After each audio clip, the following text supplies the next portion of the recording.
Hello, welcome to SL Gemma Trading Academy YouTube channel. First you learn then you earn.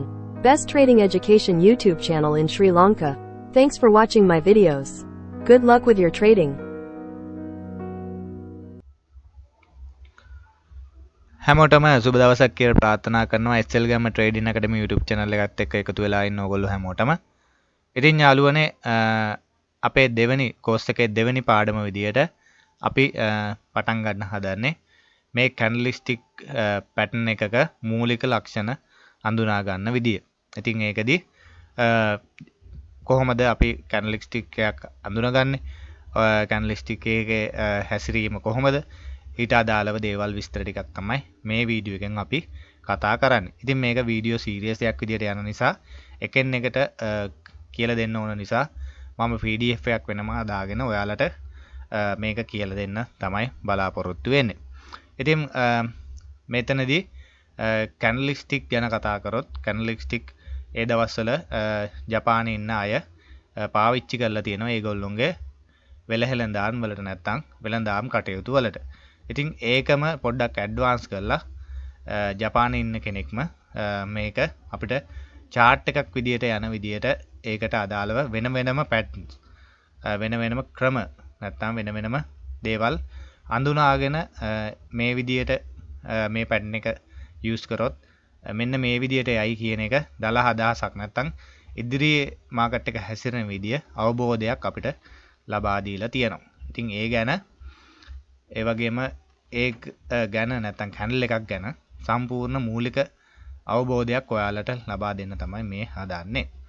ඉතින් අපි යමු කොහොමද කියලා කැන්ඩල් එකක් හැදෙන්නේ කියලා බලා ගන්න. ඉතින් අපි කලින් වීඩියෝ එකේ අපි බැලුවා නැත්තම් අපි කතා කරා මාකට් එකක් යනකොට කොළ පාට සහ රතු පාට කැන්ඩල් හැදෙනවා කියලා. ඉතින් මෙන්න මේ වගේ තමයි ඔයාලට දැක ගන්න පුළුවන් දැන් මේ රූප සටහනේ Bullish කියලා දාලා තියෙන එක කොළ පාට කැන්ඩල් එකක් විදියටත් Bearish කියලා දාලා තියෙන එක රතු පාට කැන්ඩල් එකක් විදියටත් තියෙනවා. ඉතින් මේ කැන්ඩල් එකක ආකාර කිහිපයක් තියෙනවා. ඒවා අපි පසුව කතා කරනවා. දැනට කැන්ඩල් එකක මූලික ලක්ෂණ විදියට මෙන්න මේ සම්පූර්ණ කොටස, ඒ කියන්නේ සම්පූර්ණ පිරලා තියෙන කොටස මේක කැන්ඩල් බොඩි එක විදියට තමයි අපි හඳුන්වන්නේ. ඉතින් ඒක Bullish එකකට සහ නැත්නම් up trend එකට සහ down trend එකට දෙකටම සමානයි. ඒක candle body එකක් විදියට තමයි අපි ගණන් ගන්නෙ. මේ කොළ පාටින් තියෙන එක තමයි candle body area එක විදියට අපි use කරන්නේ. ඒ වගේම රතු පාටින් තියෙන එක තමයි candle body එකේ bearish body එක විදියට අපි use කරන්නේ. ඉතින් ඔයාලට දැක ගන්න පුළුවන් දෙපැත්ත තියෙන නිකන් පොඩි කූරු දෙකක් වගේ මෙහෙම නැති candle උත් තියෙනවා. ඉස්සරහට අපි කතා කරමු මේ ගැන. දැනට මම ඔයාලට පෙන්නන්නේ මෙන්න මේ තියෙන දේවල් දෙක මොකක්ද කියලා. අපි කලින් කතා කරා candle body එක ගැන. මේ තියෙන candle shadow නැත්තම් candle wick එක කියන එක. ඉතින් මේ wicks වලින් තමයි මාකට් එකේ high point එක සහ low point එක තීරණය වෙන්නේ. ඒක body එක වුණත් වෙනසක් වෙන්නේ නැහැ. අපි ඉස්සරහට කතා කරනවා. දැනට මේ විදිහේ candle එකක් දැක්කොත් ඔයාලට candle එකක් හැදෙන්නේ කොහොමද කියන එක තමයි දැන් මේ කතා කරන්න හදන්නේ. අපි දන්නවා දැන් candle එක candle body එකක් තියෙනවා. ඒ වගේම candle shadow නැත්නම් candle wicks කියන එකක් තියෙනවා. එතකොට අපි බලමු මේ up trend එකට හැදෙන candle එකක් කොහොමද දැන් හැදෙන්න ගන්න කියලා. ඉතින් candle එකක් මූලිකව විදියට up පැත්තට හැදෙනවා නම් මෙන්න මේ open price කියන තැනින් තමයි market එක නැත්නම් candle එක පටන් ගන්න හදන්නේ. එතකොට ඊට පස්සේ candle එකේ පල්ලෙහාට යනවා මෙන්න මේ low price කියන තැනට ගිහිල්ලා ඉවර වෙලා උඩටම යනවා high price එක මේ wick එකේ මුදුනටම යනවා. ගිහිල්ලා ඉවර වෙලා මෙතන closing price එකෙන් තමයි මෙතන ඉවර වෙන්නේ. ඉතින් ඔන්න ওই විදිහට තමයි bullish පැත්තට යන candle එකක් පටන්ගෙන ඉවර වෙන්නේ. ඉතින් අපි බලමු කොහොමද chart එකකට ගිහිල්ලා මේක හැදෙන්නේ කියලා. ඊට පස්සේ ඒ වගේම අපි බලමු bearish එක නැත්තම් පල්ලෙහා පැත්තට හැදෙන candle එකක් හැදෙන්න කියලා. ඉතින් අපි කලින් කතා කරා මේ යටින් තමයි bullish පැත්තට හැදෙන candle එකක් හැදෙන්නේ. ඒ වගේම මෙතන opening price කියන එක නැත්තම් මෙන්න මෙතනින් තමයි ඔයාලට bearish පැත්තට හැදෙන නැත්තම් පල්ලෙහා පැත්තට හැදෙන candle එකක් හැදෙන්න පටන් ගන්න. ඉතින් මේකෙදි කැන්ඩල් එක මෙතනින් ඕපන් වෙනවා. ඊට පස්සේ මෙතනට උඩට යනවා. හයි ප්‍රයිස් එකට යනවා. ගිහිල්ලා ඉවර වෙලා මෙතන ලෝ ප්‍රයිස් එකට ඇවිල්ලා මෙතනින් ක්ලෝස් වෙනවා. ඔන්න ඕක තමයි ක්‍රමේ bearish එකක්. නැත්නම් bearish කැන්ඩල් එකක් හැදෙන විදිය. නැත්නම් candlestick chart එකේ කැන්ඩල් වර්ග දෙක නැත්නම් bullish candle සහ bearish candle මූලික වශයෙන් හැදෙන විදිය සහ මූලික කාරණා කැන්ඩල් එක සතුව තියෙන මූලික කාරණා ගැන තමයි අපි කතා කරේ මේ වීඩියෝ එකේ. ඉතින් ඒක අපි බලමු chart එකකට ගිහිල්ලා කොහොමද ඇත්තටම මේකේ මේ විදියට වෙනවද කියලා.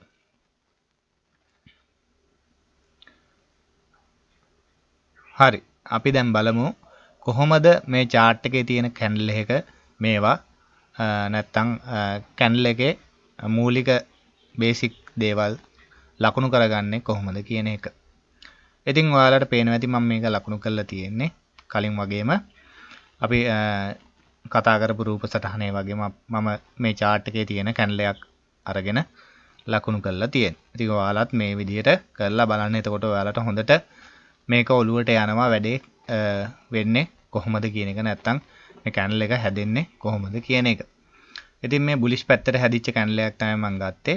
අරගෙන ඔයාලට මේ විදිහට මාක් කරලා තියෙනවා. ඉතින් මෙතනදී ඔයාලට පේනවා ඇති මෙන්න මේ කොළ පාට සම්පූර්ණ ඒරියා එක තමයි අපි කැන්ඩල් බොඩි එක විදිහට ගණන් ගන්න.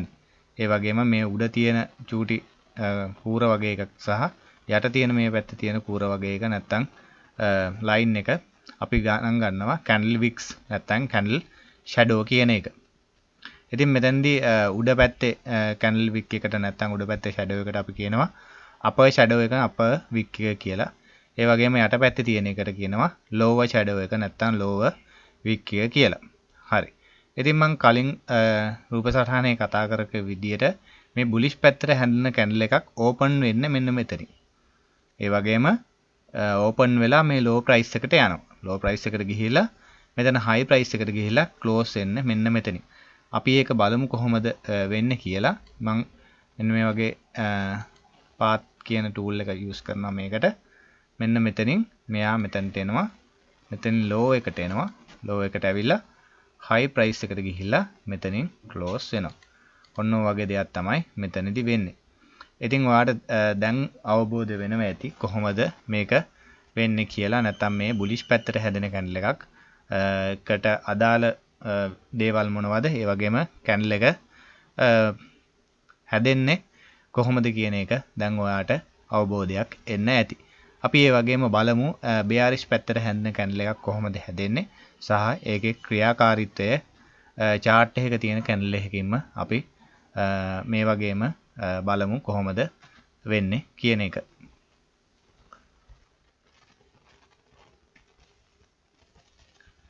හරි යාළුවනේ අපි බලමු කොහොමද chart එකක තියෙන bearish candle එකක් සලකුණු කරගන්නේ කියලා. ඉතින් ඕගොල්ලන්ට පේනවා ඇති මම bullish candle එක වගේම මේ bearish candle එකක් සලකුණු කරගෙන තියෙන්නේ. ඉතින් මේකෙදිත් මෙන්න මේ රතු පාට සම්පූර්ණ කොටස තමයි candle body එක විදියට අපි මෙතන ගණන් ගන්න. ඒ වගේම මෙතනදී candle wicks විදියට මෙන්න මේ දෙපැත්තේ තියෙන line දෙක අපි use කරනවා candle wick එක විදියට. ඉතින් මෙතනදී අපිට මෙන්න මේ දෙක තමයි candle wick එක විදියට අපි use කරන්නේ. ඒ වගේම මෙන්න මේ සම්පූර්ණ කොටස candle body එක විදියට අපි use කරනවා. ඉතින් මෙතනදී මේ bearish candle එකේ කොටස් ටික තමයි අපි ඒ සලකුණු කරගත්තේ. ඒ වගේම අපි බලමු දැන් bearish candle එකක් කොහොමද පටන් ගන්නෙ සහ ඉවර වෙන්නේ කොහොමද කියලා. ඉතින් ඔයාලට පේනවා ඇති අපි bullish candle එකේ වගේම මෙන්න මෙතනින් තමයි opening price එක වෙන්නේ. නැත්තම් candle එකක් පටන් ගන්නෙ bearish පැත්තට යනකොට මෙන්න මෙතනින්. ඒ වගේම මේක high පැත්තට යනවා. ඊළඟට දෙවෙනි අදියරේ විදියට තුන්වෙනි අදියරේ විදියට මේක lower price එකට ඇවිල්ලා මෙතනින් තමයි close වෙන්නේ. ඉතින් මේක මම කලින් වතාව වගේම path tool එක use කරලා ඔයාලට පෙන්නන්නම්. මෙන්න මෙතනින් open වෙලා මේ high කියන තැනට ගියා.